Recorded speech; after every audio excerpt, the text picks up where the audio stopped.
Alright everyone, so recently I uploaded a video that I shot with a GoPro 5 Black, and I've had this GoPro for a couple of years now. It was always old when I got it, but I was never really happy with the footage, even with tweaking the settings quite a bit. It was always washed out, and any sort of moving footage was pretty shaky. Even at 60 FPS, at 24 FPS, it just never really gave me any satisfying footage. So just before my ride to the Chilterns, I ordered a GoPro 9, which arrived a day after I got back.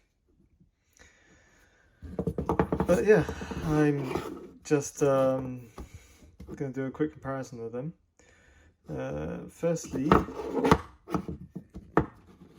there's a size difference. They're not identical in size. GoPro 9 is certainly a bit chunkier, but being that it's got its little sort of ears, which allow you to mount it straight on to mounts without having to worry about putting it inside the case, you know, it kind of justifies the size difference, because you never really use the GoPro without the case. So far, the footage I've got from it, it looks pretty cool. I'm gonna do a side-by-side comparison in a second. In terms of the actual UI, the user interface, it's certainly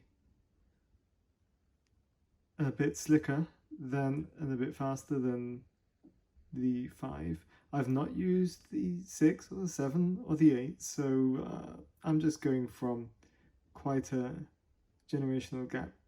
I'm not going to go into all of the features because there's so many videos about that. To be honest, I don't really have the time to delve into every single little feature and go over it. But you can find so many videos about these, so really not much point. Yeah, but the user interface is certainly different. It seems like it's got more presets that you can switch between rather than just going and editing the individual settings straight out of the bat. I do appreciate having that screen on the front to be able to frame things. Sometimes if I'm out riding and I might, there we go, hello, I might be doing a sort of selfie section while hand holding the camera while I'm riding, or in other situations as well. So that's quite nice.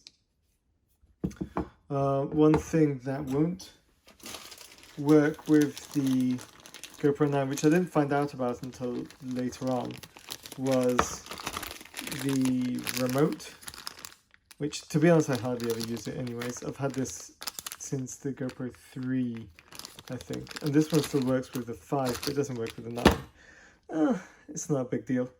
One of the problems I was actually having when I was out on the ride in the Chilterns was that this thing just kept freezing, and I would press play, I'd press record, and then I'd press stop, and it wouldn't stop, or it would get hung.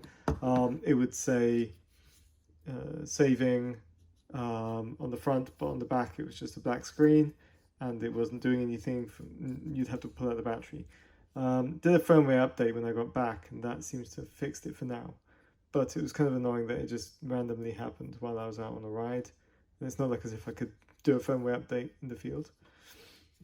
So we've got to see how stable the 9 is on the longer term basis. But just in terms of the image quality and how easy it is to get a decent picture out of it. It's a huge leap forwards from the 5. To be honest, I actually found the 5 harder to get a decent image from than the 3 plus black, I think it was.